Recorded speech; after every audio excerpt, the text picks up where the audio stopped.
કામ સોંપ્યું છે એટલે બોલવું તો પડે જ. એટલે હું એને ભાષણ નહીં કહું, હું તમારી સાથે બોલીશ, સંવાદ કરીશ, વાતો કરીશ અને તમારે પણ મારી સાથે સંવાદ કરવાનો છે, વાતો કરવાની છે. બરાબર છે? તમારે વચ્ચે હું કંઈ કહેતો હોય તો પણ મને અટકાવીને તમારે કંઈક પૂછવું હોય તો પૂછી શકો છો, અથવા પૂરક માહિતી પણ તમે આપી શકો.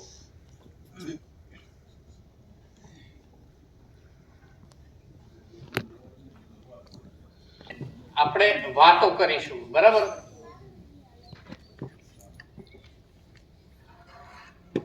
પ્રકૃતિ શિક્ષણની વાત આવે, આપણે આ પ્રોગ્રામ છે એ આપણે પર્યાવરણ અને આપણા વન્ય પ્રાણીઓ પ્રકૃતિ વિશે કહીએ છીએ પ્રકૃતિ શિક્ષણ શિબિર. પણ એ શિક્ષણ કરતા હું સમજ શબ્દ પર વધારે ભાર મૂકું છું, કારણ કે શિક્ષણ અને સમજ બે અલગ વસ્તુ છે. શિક્ષણ માનો કે પર્યાવરણનું અને શિક્ષણ આપણે જે હોય આપણે સ્કૂલોમાં પણ હવે તો પાઠ્યપુસ્તકોમાં જ છે, એ એકેડેમિક શિક્ષણ છે. પણ એની જે સમજ છે એ સ્કૂલમાં આપણી શાળાઓમાં ના આપી શકાય. જેમ કે આપણે પર્યાવરણના ઘટકોની વાત કરતા હોય એ બધું એ પાઠ્યપુસ્તકનું જે જ્ઞાન છે અને આપણે કુદરતમાં જઈને મેળવીએ એ સમજ છે. એટલે હું મોટે ભાગે શિક્ષણને બદલે મને સમજ શબ્દ વધારે ગમે. કે વૃક્ષ વિશે વાત કરતા હોય તો વૃક્ષ વિશે શિક્ષણમાં શું આવે કે એના મૂળિયા કેટલા છે, કઈ રીતે ઉગે છે, અને એક શાખાની છે કે ત્રિશાખાની છે કે આ તે. પણ એ વૃક્ષનું સંરક્ષણ મૂલ્ય આપણા માટે કેટલું છે એ ખાસ તમે કહો અને એના વિશે જાગૃતિ કેળવો ને એ સમજ તો એક આદર્શ ઇકો ફ્રેન્ડલી અથવા તો એક ગ્રીન સ્કૂલ હરિત શાળા કેવી હોવી જોઈએ કે જે કુદરતની પણ સમજ આપે, પ્રકૃતિ ને જાળવી અને આખું શિક્ષણ કાર્ય એનું સંકુલ કેવું હોય એ આમાં હું જે કહીશ એ બધું તમે કરી શકો એ જરૂરી નથી, પણ બને એટલું આપણે કરીએ તો આપણી શાળા એક આદર્શ હરિત સ્કૂલ તરીકે ઓળખાવી જોઈએ ખરેખર. અને સૌરાષ્ટ્ર તો એમાં બહુ અગ્રેસર છે એમ તમને કહું, કારણ કે એવું કહેવાય છે આખા એશિયામાં આ જે પર્યાવરણ સંરક્ષણની જે કામગીરી છે અને ક્લબો છે આખા એશિયામાં સૌથી વધારે ગુજરાતમાં અને સૌથી વધારે સૌરાષ્ટ્રમાં છે. એટલે તો એક આદર્શ હરિત શાળા કેવી હોવી જોઈએ. જો આપણે પ્રકૃતિ શિક્ષણની વાત કરીએ તો પ્રકૃતિ શિક્ષણ આપણે સીધા યુરોપ કે અમેરિકા તરફ કે એવા તરફ લિટરેચર તરફ વળી જઈએ છે, પણ આપણે હું જે સમજ કહું છું ને એ સમજ કે એ તો હમણાં 150-200 વર્ષ પહેલા કે 100 વર્ષ પહેલા કહ્યું એ લોકોએ, પણ આપણા તમે ગુરુકુળ જુઓ, આપણા ગ્રંથો, અને હું એકની વાત નથી કરતો, હું દરેક ધર્મની વાત કરું છું. અહીંયા કોઈ પણ ભાઈઓ હોય, હિન્દુ હોય, મુસ્લિમ હોય, ક્રિશ્ચિયન હોય, એ હું દરેક ધર્મમાં પર્યાવરણ ક્યાં છે, દરેક ધર્મમાં વન્ય પ્રાણીઓ બધું એક સરખું કીધું છે. જગતના ધર્મોએ પર્યાવરણ પ્રકૃતિ સાચવવા માટે, વન્ય પ્રાણીઓના સંરક્ષણ માટે તમે જુઓ તો બધાએ એક જ વાત કરી છે. તો એ પર્યાવરણની આપણે જૂના આપણા હિન્દુ ધર્મની વાત કરીએ તો વેદ પુરાણોમાં બધે જ વાત કરી છે. આપણે હિન્દુ ધર્મની વાત કરીએ તો ગીતાની અંદર કૃષ્ણ ભગવાને કહી દીધું કે અસ્વસ્થ સર્વ વૃક્ષાણા, વૃક્ષોમાં હું પીપળો છું, ઐરાવત ગજેન્દ્રાણા, હાથીઓમાં હું ઐરાવત છું, રસાણાંચ મકરશ્ચાસ્મિ, જળચર પશુઓમાં હું મગર છું, વૈનતેયશ્ચ ગરુડા, પક્ષીઓમાં હું ગરુડ છું, સર્પણામસ્મિ વાસુકી, સર્પોમાં હું વાસુકી છું, અને મૃગાણાંચ મૃગેન્દ્રોહમ, પશુઓમાં હું સિંહ છું. તો ઇસ્લામ ધર્મની વાત કરીએ, આપણા સિંહ વિશે વાત કરીએ તો ઇસ્લામ ધર્મની અંદર પણ એવું કહેવાય છે કે મક્કામાં એક બહુ જે ગેબી અવાજ સંભળાયો હતો પૈગંબરને, એ સિંહનો હતો. બાઇબલ ક્રિશ્ચિયાનિટીમાં પણ સિંહને પ્રકાશનું પ્રતીક કીધું છે. એટલે ધર્મની વાત કરવા બેસું તારે મારે 2 કલાક જોઈએ, પણ આપણે જે હતા કે આપણામાંથી કેટલા જણાએ આખી ગીતા કે મહાભારત કે રામાયણ વાંચ્યું છે?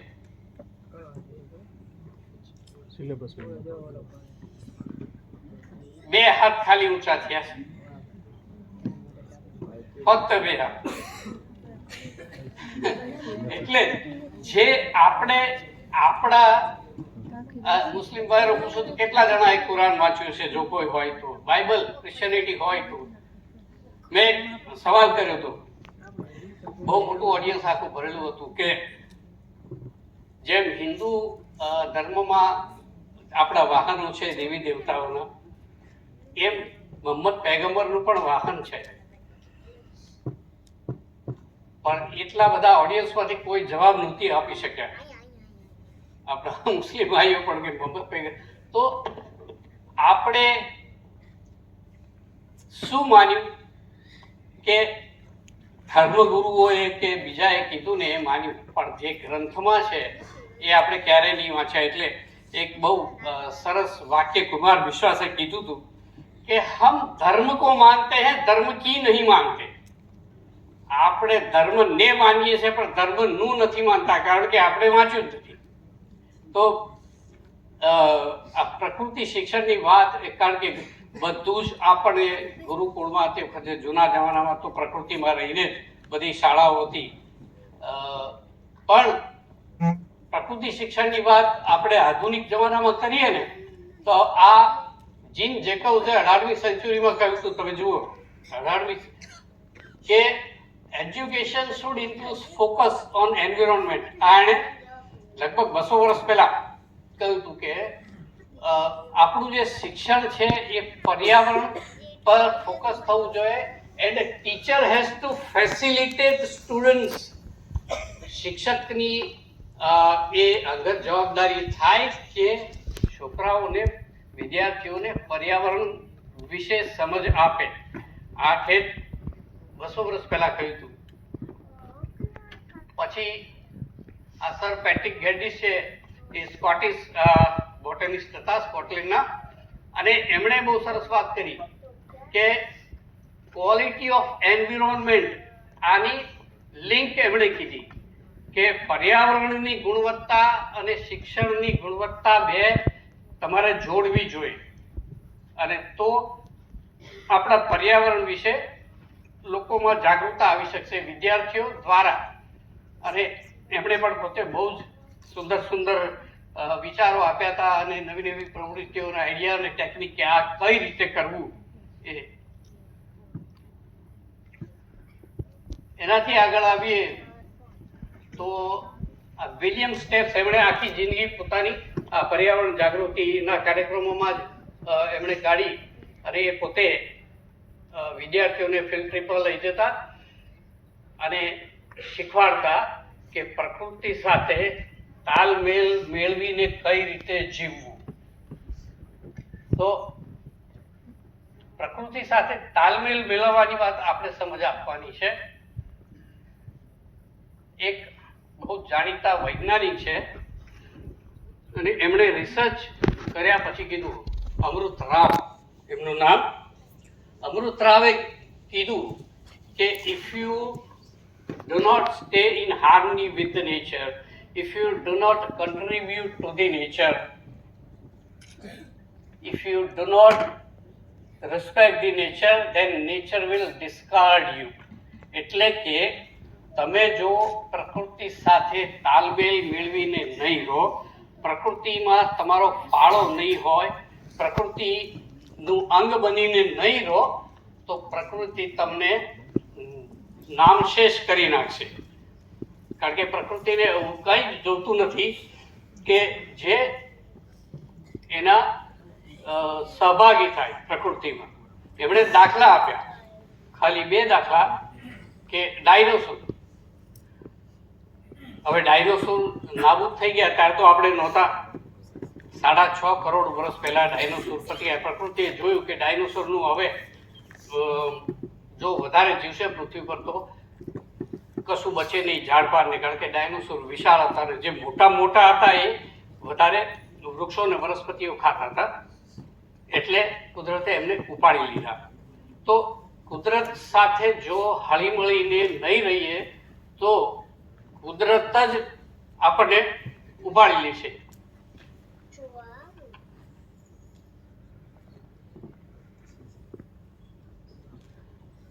અને આ પ્રકૃતિ શિક્ષણની વાત 1972માં એક બહુ જ મોટી સ્ટોકહોમ કોન્ફરન્સ કહેવાય છે, જેમાં વિશ્વના 800થી 1000 એટલે બધા દેશોએ લગભગ ભાગ લીધો હતો અને એટલા 800,000 જેટલા વૈજ્ઞાનિકોને બધા ભેગા થયા હતા અને એમણે આ પર્યાવરણ અને વન્ય પ્રાણી વિશેની બહુ જ મોટી કોન્ફરન્સ કહેવાય. એમાં પછી પર્યાવરણ શિક્ષણ પર વધારે ભાર મૂકવામાં આવ્યો હતો. યુનાઇટેડ નેશન એજ્યુકેશન પ્રોગ્રામ કરીને એક આખો પ્રોગ્રામમાં.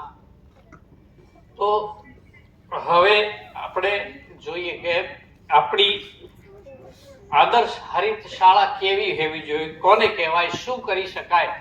હું તમને કહું, કદાચ તમને ખબર નહીં હોય, પણ આ બાબતના જે સારામાં સારી હરિત શાળા હોય, ગ્રીન સ્કૂલ હોય ને, એને દર વર્ષે એવોર્ડ પણ આપવામાં આવે છે. મોટી મોટી સંસ્થાઓ સારા centre for science and education બહુ મોટી સંસ્થા છે, એમના દ્વારા પણ સ્કૂલોને સિલેક્ટ કરી, પસંદ કરી અને આવા એવોર્ડ આપવામાં આવે છે ભારતમાં.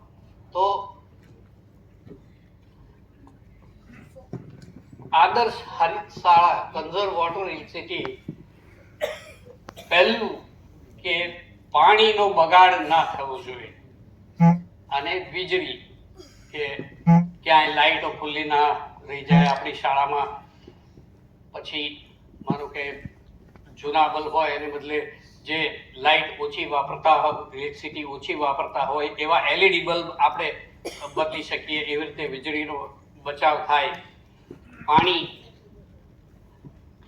પાણી વિશે મારે વાત કરવી હોય તો કલાક જો ચાલો, પણ ટૂંકમાં કહી દઉં કે પાણી ને શું કામ આપણે બચાવવું જોઈએ. પૃથ્વીની સપાટી જોઈએ તો બધાને ખબર 97% સમુદ્ર છે, 2% બાકી જે 97% જે પાણી છે એ સમુદ્ર છે, 2% છે એ બરફ છે, આપણે વાપરી શકીએ. ગ્લેશિયર્સનું પાણી બરફ સ્વરૂપે છે, આપણે વાપરી શકીએ છે નહીં. એ તો ઉનાળામાં એ જો બરફ પીગળે અને એ નદીઓ વહેતી રહે, અને ખાસ કરીને ભારતની વાત કરીએ તો આપણી બધી નદીઓ છે મોટાભાગની ચોમાસા પછી આ બરફ પીગળે અને એમાંથી પાણી આવે, એના પર આધારિત છે આખી. ભારતના જળ સ્ત્રોતો જોઈએ તો 66% છે ને એ નોર્થ ઇસ્ટમાં છે, ઉત્તર પૂર્વમાં પાણીની મોટી નદીઓ બધી, જ્યાં 1/3 વસ્તી રહે છે. 66% જે છે પાણીના ત્યાં 1/3 વસ્તી રહે છે અને બાકીના આખા વિસ્તારમાં 2/3 વસ્તી છે અને પાણી છે 1/3%. તો એટલા માટે પણ આપણે પાણીની વાત કરીએ નેચર એજ્યુકેશન, તો એક થોડીક આપણે પ્રકૃતિ કહીએ ને, તો પ્રકૃતિ આપણે કોને કહીએ છીએ? પ્રકૃતિ કોને કહીએ? શું બાળકોને, આપણા વિદ્યાર્થીઓને કહેવું હોય પ્રકૃતિ તો શું કહીએ આપણે?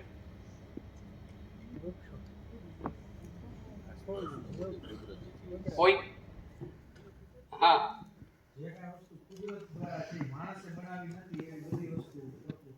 પણ કઈ? પાણી, પર્વતો, વૃક્ષ, નદીઓ, પાણી આવી ગયું, સજીવ સૃષ્ટિ, પછી હવા, સરસ, પછી હા, સૂર્યપ્રકાશ. ખનિજો, પછી સૂર્યપ્રકાશ. રઘુભાઈને ખબર છે તાલી, પ્રકાશ, બરાબર. હજુ એક રહ્યું પંચતત્વ. બરાબર. જો મીરાબેને કીધું, કારણ કે આપણે હજુ બ્લેન્ક છીએ કે વિદ્યાર્થી પૂછે કે પ્રકૃતિ એટલે શું, આ 5 તત્વો, બરાબર છે. પૃથ્વી, જળ, વાયુ, આકાશ, અગ્નિ, હવા, વાયુમાં આવી. તો આ 5 તત્વો એ પ્રકૃતિના બનેલા છે, એની આખી પ્રકૃતિ બની, બરાબર. તો આપણે શેના બન્યા?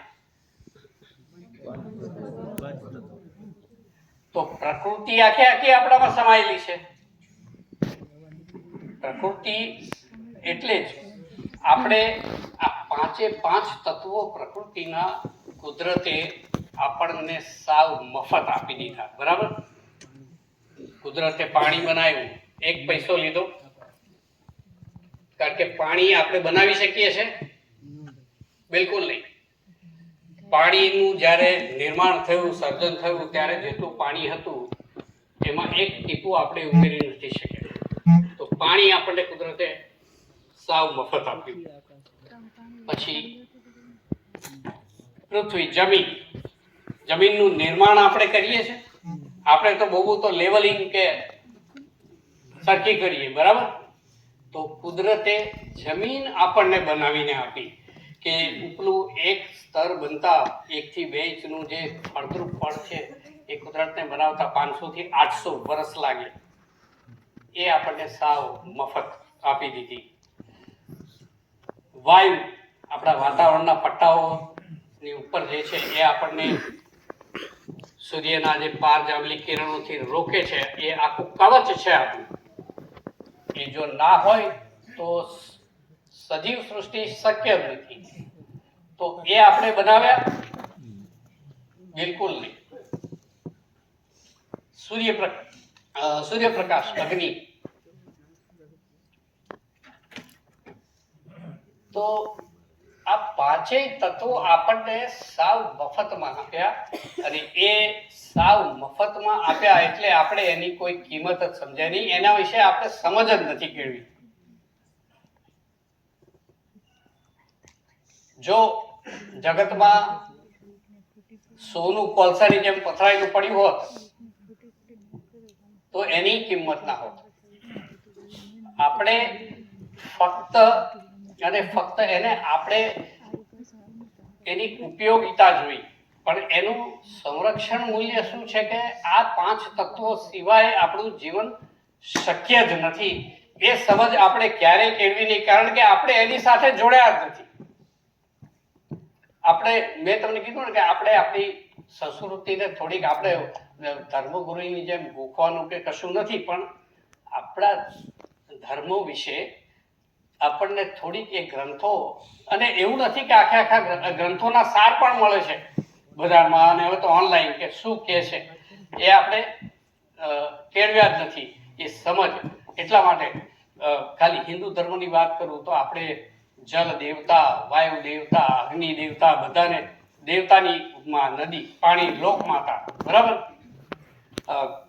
આપણે તો શ્લોક છે કે સવારે આપણે ઉઠીએ અને જમીન પર પગ મૂકતા પહેલા શ્લોક છે કે સમુદ્ર વસને દેવી પર્વતે સ્તન મંડલે વિષ્ણુપત્ની નમસ્તુભ્યમ પાદ સ્પર્શ ક્ષમસ્તુવે. જમીન પર પગ મૂકતા પહેલા કે હું ભૂમિ માતા તમને વંદન કરું છું, મારા પગ તમારી પર પડે છે. તો આવી સમજ આમાં કોઈ ઇસ્લામ મુસ્લિમ ધર્મ ભાઈઓ છે, બહેનો કોઈ, તો હું પછી એમાં વાત કરું તો બધા ધર્મોમાં આ વાત કરી છે. તો આ તો એક જ વાત કરી ખાલી કે તો પાણી બાકી રહ્યું 1%, 97% સમુદ્રનું ખારું, 2% ગ્લેશિયર, 1%. 1%નું 30% ભૂગર્ભ જળ છે, એ બધા વાપરી શકીએ છે. એ તો જેની પાસે પૈસા હોય એ બોર કરાવે, કુવા કરાવે, બરાબર. બાકી રહ્યું 0.70. આ 0.70 ના 50% પ્રદૂષિત છે. 0.70 ના 50% પ્રદૂષિત છે. અને હમણાં જ છેલ્લે આપણા સેન્ટ્રલ પોલ્યુશન કંટ્રોલ બોર્ડનો આંકડો છે કે ભારતની નાની મોટી લગભગ 600 નદીઓ માંથી 350 અતિ પ્રદૂષિત છે. અતિ પ્રદૂષિત. અને પાણીની સમસ્યા તો તમને બધાને ખબર છે કે એવું કહેવાય છે કે ત્રીજું વિશ્વયુદ્ધ પાણી માટે થશે. આ બધા તો અત્યારે ચાલે છે એ નાના છે, કારણ કે ચેરાપુંજી જ્યાં વિશ્વ સૌથી વધારે વરસાદ પડે એ લોકોને ઉનાળામાં પાણી લેવા નીચે જવું પડે એ હાલત થઈ છે અત્યારે. તો પાણી આપણે આપણા હવે વર્તન એ બદલવાની જરૂર છે થોડું આપણું. કે એક જ વાત ટૂંકમાં કરી દઉં કે એક ગસપેટ નામના વૈજ્ઞાનિકને કોકે પૂછ્યું કે આ પર્યાવરણીય સમસ્યાઓ છે એ તો તમે મોટા વૈજ્ઞાનિકો છો એ કેમ હલ નથી કરી શકતા? કારણ કે જગત પર અત્યારે મોટું આર્થિક સમસ્યા અને જે પહેલા 10 પ્રશ્નો છે એ મોટા પર્યાવરણને લગતા છે. અને 2018માં યુનેસ્કોની એક વૈજ્ઞાનિકોની કમિટીએ 800 પાનાનો રિપોર્ટ સોંપ્યો યુએનઓની કમિટી, અને કહ્યું કે જે ખરાબ થયું છે એને સરખું કરવું હોય તો તમારી પાસે ફક્ત 12 વર્ષ છે, એટલે 2030 સુધીનો સમય. એ દરમિયાન તમારે જે બગાડ્યું છે એને સુધારવા હોય તો કરો, નહીં કરો તો એ પછી ક્યારેય પર્યાવરણ તમે સુધારી નહીં શકો, એ બગડતું જ જશે આવું. અને એમાંથી 6 વર્ષ તો જતા રહ્યા, 7મું વર્ષ ચાલુ થયું છે. તો એમને કીધું કે પર્યાવરણના એક પ્રશ્નો છે ને એ અમે વૈજ્ઞાનિકો જો વૈજ્ઞાનિકની પદ્ધતિથી અમારી ટેકનોલોજીથી હલ કરી શકતા હોત ને તો કરી દીધા હોત અમે. તો કે તો પણ થયા કેવી રીતે? એટલે એમણે 3 વસ્તુ કીધી કે એપેથી, ગ્રીડ એન્ડ સેલ્ફિશનેસ. એપેથી એટલે બીજા ઘટકો પ્રત્યે આપણને અનુકંપા નથી કે દરકારી નથી, એ પછી સજીવ હોય કે નિર્જીવ હોય. બીજું ગ્રીડ, લોભ, અને ત્રીજું સ્વાર્થીપણું. અને આ 3 વસ્તુને કેમ સરખી કરવી માણસની એ અમને વૈજ્ઞાનિકોને ખબર નથી. સ્વાર્થ, લોભ અને બીજા પ્રત્યે અનુકંપા. તો એમને પૂછ્યું પણ કંઈક તો કહો કે આને કેવી રીતે સુધારી શકાય? એટલે એમણે કહ્યું કે 2 વસ્તુ, કલ્ચરલ ટ્રાન્સફોર્મેશન, કલ્ચરલ ચેન્જ, આપણી સંસ્કૃતિમાં બદલાવ, અને આપણી ધાર્મિક માન્યતાઓમાં બદલાવ, આપણી સંસ્કૃતિમાં બદલાવ. એટલે હું દરેક વખતે આ પાણી માટે ખાસ એક વસ્તુ કહેતો હોઉં છું દરેક ફોર્મમાં કે આપણે ઘરમાં જ્યારે મહેમાન આવે ત્યારે આપણે શું કરીએ? છલ ગ્લાસ ભરેલા હોય, બરાબર? આપણી ભારતીય સંસ્કૃતિ સૌથી પહેલું ઘેરે મહેમાન આવે એટલે પાણી ભરીને આપીએ. અને ઘણીવાર તો એટલા ભરેલા હોય ફૂલ કે એ છલકાતા હોય. તમારા બધાનો અનુભવ હશે, બધાનો, કે 10માંથી 8 વાર તો તમને 2 ઘૂંટડા ભરીને પાણી પાછું આપ્યું હોય, કારણ કે તમે શિષ્ટાચાર કર્યો એટલે સામે શિષ્ટાચાર કરે છે. તો આપણે આવી સંસ્કૃતિને લીધે રોજનું 3 કરોડ લીટર શુદ્ધ પીવાનું પાણી બગડે છે, કારણ કે આપણે એ પાણી ફેંકી દઈએ છીએ. રોજનું 3 કરોડ લીટર. ખાલી તમે આંકડો જુઓ, બજારમાં પાણી બોટલ લેવા જાઓ તો 20 રૂપિયાની એક થાય. તો રોજનું 60 કરોડ રૂપિયાનું પીવાનું પાણી આપણે નાખી દઈએ છીએ કે જેની ભયંકર અછત છે. આ ખાલી એક જ દાખલો તમને આપ્યો.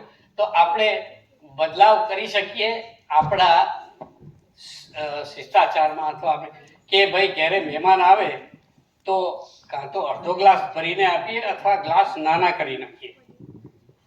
હું તો 3 વર્ષથી શરૂ કર્યું છે, કારણ કે એ કીધું છે ને, થિંક ગ્લોબલી એક્ટ લોકલી, એમ વૈશ્વિક વિચાર કરો પણ શરૂઆત લોકલ સ્થાનિક લેવલેથી કરો. તો ઘરમાં આપણે થોડું આટલું જ કરશું ને તો, અને કહો કે હવે આટલા માટે કરીએ છીએ. જ્યાં પાણી નથી એ લોકોને પાણીની સમસ્યા ખબર નથી. મહારાષ્ટ્રના લાતુરમાં જ્યારે ઉનાળામાં પાણી અને ઘણા બધા વિસ્તારોમાં આવતું હોય ને ત્યારે 144મી કલમ લગાડવામાં આવે, ટેન્કર આવે ત્યારે પેરામિલિટરી ફોર્સ બેસાડે છે.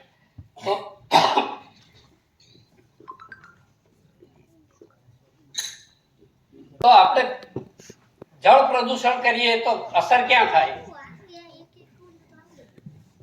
સીધી આપણને એ જ પંચતત્વ આપણે ઉપયોગ કરવાનો. તો આ પાંચેય વસ્તુ જે જરૂરી છે એની સમજ આપણે કેળવી નથી, એની સાથે જોડાયા નથી, એની સાથે એને જાણી જ નથી કે જમીન શું છે.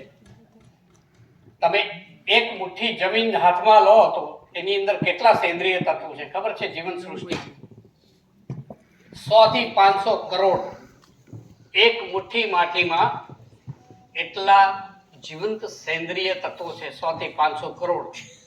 હું ઘણીવાર મોટા ભાગે તો અમારી પાસે આવતા હોય વિદ્યાર્થીઓ, બધા ખેડૂતના દીકરા, અને હું પૂછું જમીન વિશે શું જાણો છો તો બ્લેન્ક. જમીન જેટલું ઉપર નથી એટલી જીવંત સૃષ્ટિ જમીનની અંદર છે. અને એ જ જીવન સૃષ્ટિ જો નહીં હોય તો પાકનું ઉત્પાદન શક્ય નથી. તો જમીન વિશે પણ સંશોધન બહુ મોટું કર્યું હતું, જે મિસ ડાયના વોલ કરીને, જેમણે આખી ઉત્તરથી દક્ષિણ ધ્રુવ સુધીની જમીન નો અભ્યાસ કર્યો અને એમણે world atlas of the soils of the world, વિશ્વની જમીનનો એટલાસ બનાવ્યો છે. અને એમણે કીધું છે કે જમીન એ આખી જીવંત ફેક્ટરી છે, જે નીચે સતત તમારી જમીનની આ સેન્દ્રિય તત્વો આખું ફળદ્રુપતા જાળવી રાખે છે. એટલે જમીન વિશે થોડું ટૂંકમાં જ કહીશ હું તમને આ કીધું, કારણ કે દરેક તત્વ વિશે જો મારે વાત કરવી હોય તો બહુ ટાઈમ જોઈએ, પણ એટલો છે નહીં. તો જમીન, વાતાવરણના પટ્ટા આપણે બગાડી નાખ્યા એટલે ક્યાંય પણ બગડશે એની સીધી અસર આપણને થવાની છે.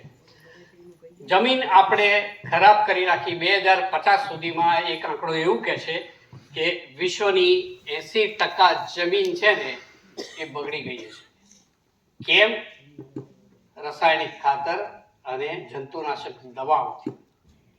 કારણ કે જંતુનાશક દવાઓ આપણે છાંટીએ એટલે આ મેં તમને જે કીધું 100 થી 500 કરોડ જે સૂક્ષ્મ જીવો આપણી જમીનને જે ફળદ્રુપ રાખતા હોય એને આપણે મારી નાખીએ છીએ. તો એના શોધક પણ, જેણે ફર્ટિલાઇઝર શોધ્યું હતું, જસ્ટિન લિબિક, એમણે જગતની માફી માંગી છે કે જગત મને માફ કરે કે મારો ફર્ટિલાઇઝરનો સિદ્ધાંત ખોટો હતો. કારણ કે એમણે આ જ કીધું કે મને ખબર નહોતી કે પછી એક સિદ્ધાંત મને મોડે ખબર પડી, એના પરિણામો ભયાનક જોયા પછી, કે તમે ફર્ટિલાઇઝર નાખો એટલે જમીન ગરમ થાય ને એ ગરમી લીધે અંદરના સેન્દ્રિય તત્વો આખા મરી જાય, જમીનને મારી નાખે છે. આવું ફર્ટિલાઇઝર શોધનારા જસ્ટિન લિબેકે કીધું. એટલે આપણી જમીન, અને ભારતના 2 રાજ્યો એવા છે. હા સર, કહેવાનો તમે વાત કરો કે ભાઈ જમીન છે આ ડીએપી ખાતર, પણ હાલ પોઝિશન એવી થઈ ગઈ કે એના વગર કંઈ થતું નથી. આ ઉદ્ભવવાનું કારણ ક્યાંક ને ક્યાંક આપણી સિસ્ટમ જવાબદાર બનતી હોય. કે માની લો કે જે હું ખેડૂત પુત્ર છું, તો કે મારા ફાધરથી માંડીને બાપ દાદા સુધી નેચર સાથે જોડાયેલા હતા. તો એ એવા લોકો હતા એને પ્રકૃતિની સમજ આપણને જરૂર જ નહોતી. ટીટોડ ઈંડા મૂકે તો એ વાવવાનું મૂકી દેતા, એટલી એને સમજ હતી. બિલકુલ બરોબર. જીવનના કુતરી વિહાણી હોય તેને બચાવવા માટે શીરો કરતા એને સમજ હતી, એને કોઈને શીખવાડવાની જરૂર નહોતી. આજે એ લોકોને માની લો કે પોષણ ભાવ નથી મળતા, એટલે ડબલ ઉત્પાદન લેવા માટે આ ડીએપી ના બધી વસ્તુનો ઉપયોગ કરવો પડે છે એ લોકોને. હા બરાબર. હા, એના લીધે જ માની લો કે જે આ કુદરતમાં બધું ઝેર ફેલાય છે. હું હવે એની પર આવું છું. હું તમને આ એ તત્વોની વાત કરું છું. જસ્ટ હા એટલે કહેવાનો હા એટલે અમને ઈ જ કહેવા માટે આગળ આમાં હા. બચાવવા માટે આપણે પ્રાથમિક શાળામાં અમારે હા બસ હા હું એની જ વાત કરું. આપણે જે પર્યાવરણ આપણે જે પ્રકૃતિ સાથે આપણા વિદ્યાર્થીઓને જોડવાના છે, એટલે કે જમીન કેટલી કિંમતી, હું જમીન વિશે સમજ આપું છું. હા એની આગળ આવું છું, બધું આવશે, બધું હારી સ્કૂલ જ આવશે આગળ. આ તો જે મૂળ વસ્તુ જે છે 5 તત્વો એ આપણે હવે ખાલી તમારો એમણે જે સવાલ કર્યો ને એ જવાબ આપી દઉં કે ટૂંકમાં કે ભારતના 2 રાજ્યો એવા છે જેમણે હવે સજીવ ખેતી જ કરશે એવી જાહેરાત કરી છે, બરાબર છે, ઉત્તરાખંડે. અને એની પછી હું જવાબ આપી શકું કે કેમ સજીવ ખેતી તરફ વળીએ, પણ અત્યારે હવે આપણે પુકારીએ, બરાબર. તો સ્કૂલ હા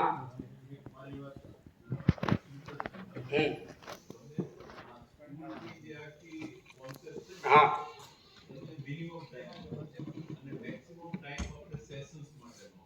હા હા એમ જ કરશું. હજુ 2 વિષય છે. તમે હા હા બિલકુલ બિલકુલ આપણે ઝડપથી કરી દઈએ.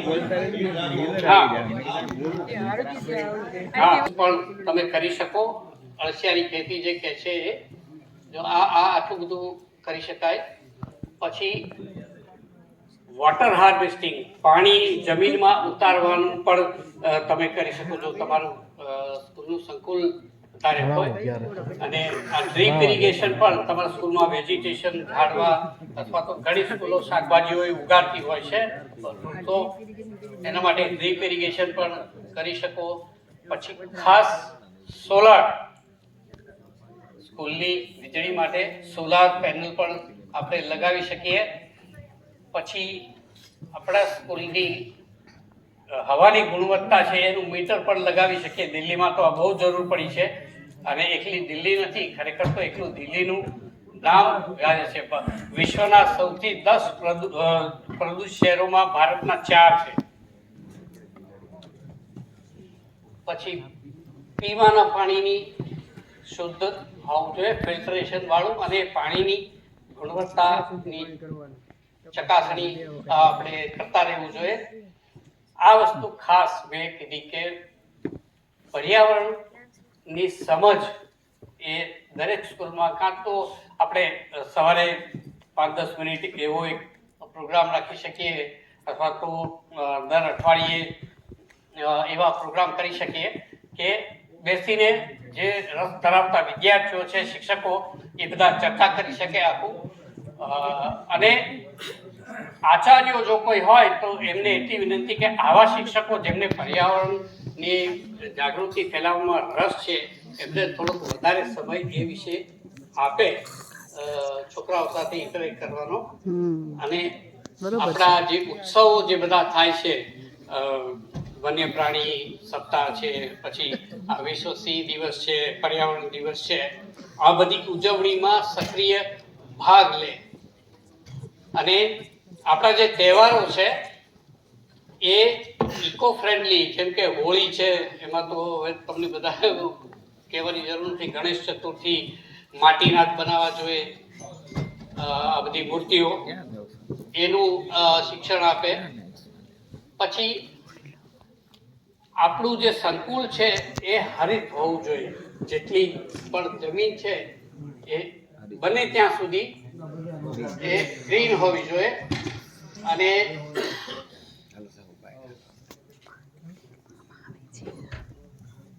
શાળામાં એવી કોઈક જગ્યા હોય જ્યાં રોજે રોજ પ્રકૃતિ વિશે એક 2, 3, 4 લીટીમાં એની સમજ વિશે આપણે સુવિચાર, જે પ્રકૃતિ વિશે સુવિચાર હોય એ કરવું જોઈએ. પછી એક લાઇબ્રેરી હોવી જોઈએ પર્યાવરણને લગતા પુસ્તકોની, નાની, કે ફ્રી ટાઈમમાં વાંચી શકે. અને ઘણી બધી બુકો છે. સફારી પણ સરસ બહુ આવે છે, સફારી મેગેઝિન જે છે એ ડાઉન ટુ અર્થ છે, સાયન્સ ઘણા બધા છે, સેન્ચ્યુરી છે. પછી દરેક સ્કૂલમાં એક ઇકો ક્લબ કે હશે જ બધાની. એટલે એના બહુ છે કે પેપરનો વપરાશ બને એટલો આપણી સ્કૂલોમાં આપણે ઓછું કરી દઈએ. વિદ્યાર્થીઓને હાંસિયામાં લખવું એવું કહેવું જોઈએ ખરેખર તો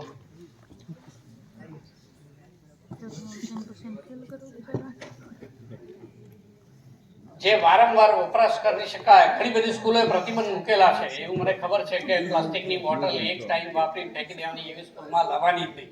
મને ઘણી બધી સ્કૂલો વાત કરતી હોય. પછી અત્યારે તો રિસાયકલ પેપરમાંથી બનતી નોટબુકો છે, પેન્સિલો છે, તો એવી જ લાવે એવું એમને સમજ આપવી જોઈએ વિદ્યાર્થીઓને. પછી હવે ઇકો ફ્રેન્ડલી પેન ને પેન્સિલે નીકળી છે કે જે તમે ફેંકી દો વાપરીને તો એની અંદર બીજ હોય છે, એ પણ ઉગી શકે. પણ આ જ્યારે પ્લાન્ટેશન કરતા હોય ત્યારે ખાસ વાત કે સ્થાનિક વૃક્ષો હોય ને એને જ આપણે પ્રાધાન્ય આપવાનું.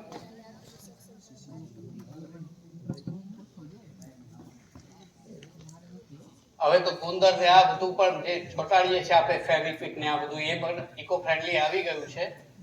અને એક સ્કૂલમાં એક ગ્રીન ટીમ કે ઇકો કમિટી હોય વિદ્યાર્થીઓ, તો વિદ્યાર્થીઓને પણ આવું બધું કામ કરવાનું ઉત્સાહ કે ભાઈ હું ઇકો કમિટીમાં છું કે હું ગ્રીન ટીમમાં છું.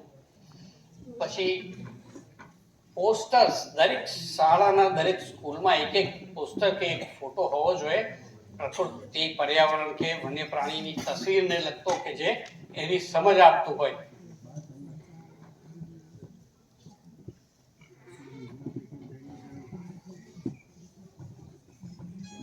અને આ બધી સમજ છે એ આપણે પ્રાઇમરીના વિદ્યાર્થીઓ સાથે આપણે જ્યારે વાતો કરતા હોય ત્યારે અલગ રીતે કહેતા હોય, સેકન્ડરીના અલગ, કોલેજના અલગ. તો એ ટાર્ગેટ ગ્રુપ પ્રમાણે આપણે એને પર્યાવરણ સાથે જોડવા જોઈએ. અને ખાસ કે જો સમય હોય ને તમારું મોટું સંકુલ હોય અથવા તો તમે એવી જગ્યાએ રહેતા હોય કે સ્કૂલની બહાર પણ સારા વિસ્તારો હોય તો એક નેચર વોકનો પ્રોગ્રામ કે જે રસ ધરાવતા વિદ્યાર્થીઓને નેચર વોકમાં